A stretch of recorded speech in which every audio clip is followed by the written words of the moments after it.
اگلا سوال ہے، امام صاحب اگر مغرب کی نماز سرن پڑھا دیے تو کیا نماز ہو جائے گی؟ مغرب کی نماز سرن پڑھائیے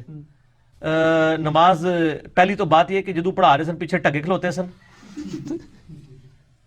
پوری نماز ہی انہیں سرن پڑھا دیا آہستہ آواز میں مغرب کی، تو پیچھے جڑے سن انہوں نے نہیں پتہ لگا، وہ تو نماز ہو ہی نہیں نا، کیونکہ نہ پچھلے دن نہ اگلے دن انہوں نے پتہ ہی نہیں سی کیڑی نماز پڑھ رہے ہیں۔ دیکھیں بخاری اور مسلم میں حدیث ہے، نبی صلی اللہ علیہ وآلہ وسلم نے فرمایا کہ اگر امام کو غلطی لگے تو مرد سبحان اللہ کہہ کے متنبے کریں، اور جو عورتیں ہیں وہ ہاتھ پہ ہاتھ مار کے کریں، اس طریقے سے، ٹھیک ہو گیا؟ تو یہ جس طرح آپ نے قرآن غلط پڑھنے پہ لقمہ دینا ہوتا ہے نا، تو امام اگر مغرب کے لیے کھڑا ہے اور قیام جناب آپ کا 2-3 منٹ کا ہو گیا اور فاتحہ نہیں اس نے شروع کی ہوئی، تو سمجھ لو کہ وہ بھول گیا ہے، سرہ نہیں پڑھ رہا ہے، تو بھول سکتا ہے۔ نبی علیہ السلام بھی بھولے ہیں، کئی بار بخاری مسلم میں آتا ہے، سجدہ صاحب بھی کیا آپ نے رکعتوں کے اعتبار سے، تو آپ اس کو لقمہ دیں گے۔ اور میرے ساتھ اس طرح 1-2 بار ہوا ہے کہ یعنی میں آفس میں ہمارے ایک ڈائریکٹر صاحب نماز پڑھا رہے تھے مغرب کے، تو اب وہ حنفیوں کی تو سنا بھی چھوٹی سی ہوتی ہے، وہ تو ظاہر ہے اگر حنفیوں کی سنا نہیں ختم ہوگی تو وہ آپ سمجھ لیں کہ وہ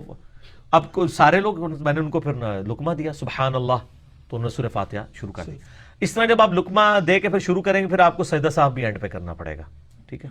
وہ سجدہ صاحب کے 5 طریقے ہیں، کسی بھی طریقے سے کر لیں، مسئلہ نمبر 92 میرا ریکارڈنگ موجود ہے۔ سرن نمازوں کو اگر آپ 1-2 آیات جہرن پڑھ لیں تو وہ سنت بھی ہے، بخاری مسلم میں حدیث ہے، نبی علیہ السلام بعض کا زور اور اثر کی نماز میں سورہ فاتحہ کے بعد جو سورت کی کچھ آیات اونچی آواز میں بھی تلاوت کر دیتے تھے تاکہ ہمیں پتہ چل جائے کہ آپ کیا تلاوت کر رہے ہیں تعلیم کے طور پہ، تو یہ جائز ہے۔ لیکن اگر مستقل کوئی زور میں تلاوت شروع کر دیتا ہے، ٹھیک ہے، سورہ فاتحہ شروع کر دیا اس نے، تو آپ اس کو سبحان اللہ کہہ کے لقمہ دیں گے، وہ جتنا پڑھ چکا ہے وہ ٹھیک ہے، وہ ہو گیا، آگے سے جو ہے نا وہ اس کو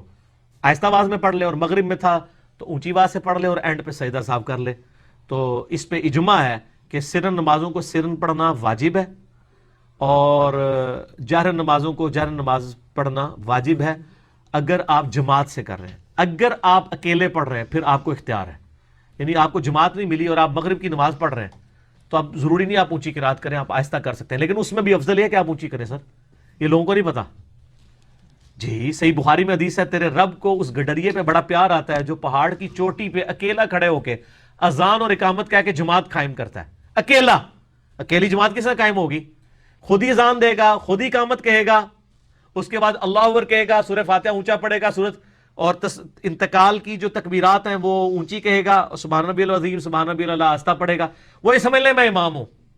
ٹھیک ہے نا جی؟ ہو سکتا ہے پیچھے جنات آ کے نیت کر لیں، ٹھیک ہے؟ اور وہ جس طرح وہ مولانا جمشید صاحب فوت ہو گئے، تبلیغی جماعت کے وہ ہوا کرتے تھے، ایک بڑے بزرگوں میں سے، وہ جو حضرات میں سے، عجیب الوہاب صاحب تو بھی فوت ہوئے نا، ان سے پہلے تھے مولانا جمشید صاحب، تو ان کے بارے میں وہ تبلیغی جماعت والے، نہیں مولانا جمشید صاحب وہ تقریباً 90 کے ہو کے فوت ہوئے ہیں، ایجڈ تھے، وہ کہتے تھے یہ جنوں کی جماعتیں بیچتے ہیں، تو پتہ نہیں وہ میں نے کسی نے دیکھا ہے، اب اگر میں کہہ دوں میں جنوں کی جماعت بیچتا ہوں، آپ کاؤنٹر ویریفائی تو نہیں کر سکتے، تسی کہو گے سانو دکھاؤ سی تانوں کہاں گے تانوں نظر نہیں آندے سامنے آ رہے ہیں، تو اس کا کوئی نہیں، تو یہ میں نے ایک چٹکلے طور پہ بات کر دی، ٹھیک ہو گیا؟ تو جنات ہو سکتا ہے آپ کے پیچھے نیت کر لیں، این ممکن ہے جنات ہوتے ہیں، لیکن ضروری نہیں آپ کو پتہ بھی چلے، آپ کے پیچھے نیت بھی کر سکتے ہیں۔